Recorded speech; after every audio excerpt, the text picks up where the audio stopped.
Hello, Radhe Radhe और स्वागत है आपका मेरे चैनल में मेरी दुनिया 553 में। और यहाँ पर चूरा मैं भूज रही हूँ और आप लोग को खाना है तो आ सकते हैं। देख सकते हैं कितना मस्त है। और यहाँ पर दाल है, दाल मेरी है।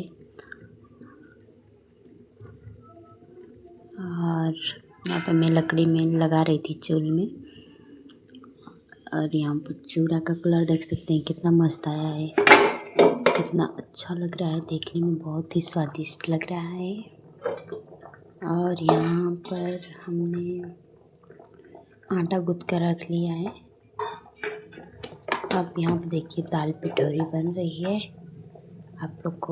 आप लोग के क्या बोला जाता है? हम लोग के यहाँ दाल पिठौरी बोला जाता है और बहुत जगह इसको दाल घुसनी बोला जाता है और दाल में की दुल्हन। और देख सकते हैं पानी बनकर ये रेडी हो गई है। आप लोग